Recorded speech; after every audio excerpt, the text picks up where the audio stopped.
ആനിരാജ പറഞ്ഞു മുകേഷ് തീർച്ചയായിട്ടും എംഎൽഎ സ്ഥാനം രാജിവെക്കണമെന്നൊരു നിലപാടാണ് ആനിരാജ പറഞ്ഞത്. ടീച്ചർ കേന്ദ്ര കമ്മിറ്റി അംഗമാണ്, പാർട്ടി ദേശീയ നേതാവാണ്. എന്താ ടീച്ചറുടെ അഭിപ്രായം? യഥാർത്ഥത്തിൽ ഇതുപോലുള്ള സംഭവങ്ങൾ ഉയരുകയും ആരോപണ വിധേയനാവുകയും ഇതുമായി ബന്ധപ്പെട്ടുകൊണ്ട് പ്രത്യേകിച്ച് അറസ്റ്റ് ചെയ്യപ്പെടുകയും മുൻകൂർ ജാമ്യം തേടിയതിനാൽ അദ്ദേഹത്തിന് അറസ്റ്റ് ചെയ്ത് വിട്ടയച്ചു. പക്ഷേ ഇക്കാര്യത്തിൽ ഇങ്ങനെയുള്ള ചില സന്ദർഭങ്ങളിലെല്ലാം പൊതുവെ അവനവൻ തന്നെയാണ് ഇക്കാര്യങ്ങളിൽ ഔചിത്യപൂർവ്വം തീരുമാനമെടുക്കേണ്ടത്. മറ്റ് പല ഘടകങ്ങളും ഇതുമായി ബന്ധപ്പെട്ടുകൊണ്ടുണ്ടാവാം. നിയമസഭാ സാമാജികൻ എന്നുള്ള നിലയിൽ ഇതുമായി ബന്ധപ്പെട്ടുകൊണ്ട് താരതമ്യപ്പെടുത്തി ഒട്ടേറെ സംഭവങ്ങൾ പറയാനുണ്ടാവും. പ്രത്യേകിച്ചും ഇതെല്ലാം നമ്മുടെ കേരളത്തിൽ നടന്നുകൊണ്ടിരിക്കുകയാണ്. അങ്ങനെ ഒരു കീഴ്വഴക്കം ഇതുവരെ മുൻപ് കണ്ടിട്ടില്ല.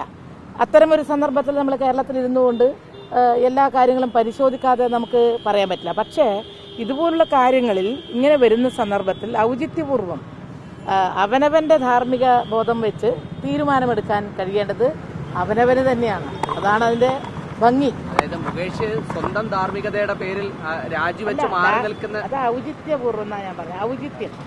ഔചിത്യം എന്ന് പറഞ്ഞാൽ അദ്ദേഹത്തിനാണ് തോന്നേണ്ടത്. അദ്ദേഹത്തിന് സ്വയം അറിയാം. അദ്ദേഹം തെറ്റുകാരനാണെങ്കിൽ അത് അദ്ദേഹത്തിനെ അറിയാവൂ. കോടതിയിൽ നിയമപരമായ ഒരു പോരാട്ടം നടക്കുന്ന സന്ദർഭത്തിൽ അദ്ദേഹത്തിന്റെ വാദവും മറ്റുള്ളവരുടെ വാദവും ഉയർത്തിക്കൊണ്ടിരുമ്പോൾ ഏതാണ് ശരി തെറ്റ് എന്ന് തീരുമാനിക്കാൻ കഴിയുക കോടതിക്കാണ്. അപ്പൊ കോടതിയുടെ തീരുമാനം വരുന്നവരെ കുറ്റാരോപിതൻ മാത്രമാണ്. അതാണ് കുറ്റാരോപിതൻ മാത്രമാണ്. അപ്പൊ കുറ്റാരോപിതനായിട്ടുള്ള ആള് അങ്ങനെ വരുന്ന സന്ദർഭത്തിൽ അദ്ദേഹത്തിന് മാത്രമേ അറിയൂ, അദ്ദേഹത്തിനും വിക്ടിമിനും മാത്രമേ അറിയൂ അദ്ദേഹം തെറ്റുകാരനാണോ. അത്തരമൊരു സന്ദർഭത്തിൽ തീരുമാനമെടുക്കാൻ പ്രത്യേകിച്ച് സമൂഹമാകെ ചർച്ച ചെയ്യുന്ന ഒരു വിഷയം എന്നുള്ളത് തീരുമാനമെടുക്കുന്നത് അദ്ദേഹത്തിന് വിട്ടുകൊടുക്കുകയാണ് ഞാൻ. അൻവർ കൊടുത്ത